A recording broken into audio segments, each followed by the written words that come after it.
Some people say that Moses wrote the Pentateuch, but they are only partly correct. Linguistic evidence tells a somewhat different story. First, let's define Pentateuch. It is the first 5 books of the Bible and of the Torah. These include Genesis, Exodus, Leviticus, Numbers, and Deuteronomy. Linguistic evidence, which we will examine in more detail shortly, suggests that the document was written in segments over several centuries and eventually was compiled probably around 500 to 600 BCE. The Pentateuch tells the story of creation, of humans' estrangement from God or fall from grace, the exile of God's chosen race, the Jewish people, and God's intervention to gain their release from slavery in Egypt. These books also include the story of the covenant between God and his chosen people, including the law transmitted through Moses, also called the Mosaic Law. Here's what we know about who wrote it. Moses clearly wrote portions of the text, but not all of it. The text of the book of Exodus clearly states that Moses wrote specific passages, including chapter 17, verse 14, large portions of chapters 20 through 23, and verses 10 through 26 of chapter 34. At the same time, Exodus and other books within the Pentateuch include multiple accounts of certain incidents. It does not make sense that Moses would record a specific incident more than once, or that he would give more than one version of the event. The presence of multiple accounts with differing details appears to be the result of an oral tradition recorded by one or more authors writing sometime after the event occurred. Numbers and Deuteronomy also record events that occurred after Moses' death. He clearly could not have written these accounts. The Pentateuch text includes 3 different names for Moses' father-in-law. Most likely, Moses would have been consistent in the way he named his own relative, but multiple authors could have used different names to refer to the same person. Finally, the Pentateuch contains a reference to the Philistines, a people who lived far away during Moses' era and didn't arrive in the region until centuries after his death.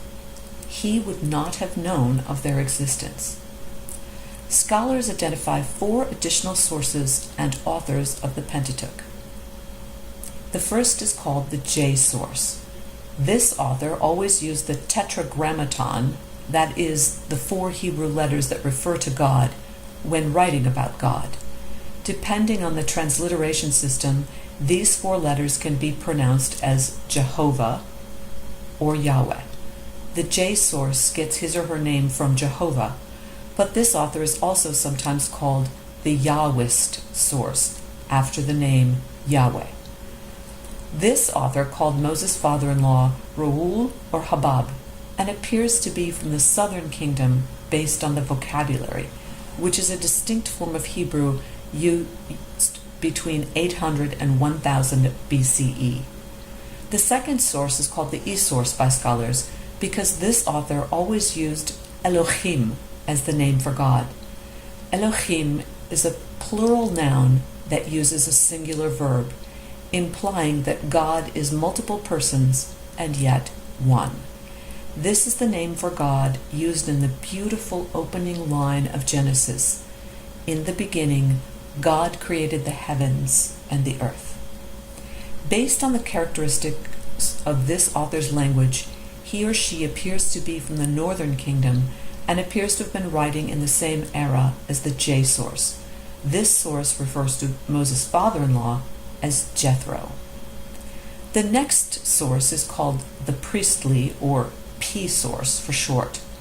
This author used both Elohim and El Shaddai as the name for God. El Shaddai is the name God used when he first identified himself to Abraham. It roughly means Almighty. This source appears to have edited and combined the J and E accounts for the Jewish people when they were in exile, sometime around 587 to 539 BCE. The intent was to console the Jewish people by reminding them of God's promise that they would be delivered from their enemies. The final source is called the D source because this author is the writer of Deuteronomy. This writer has a completely different approach and uses a preaching, prescriptive tone. This author is tightly focused on rules of worship and governance. The language used by this source is a later form than that used by the earlier J and E sources. So we see that the language of the Pentateuch reflects authors writing in different time periods ranging from 1100 to 500 BCE and in different geographic locations.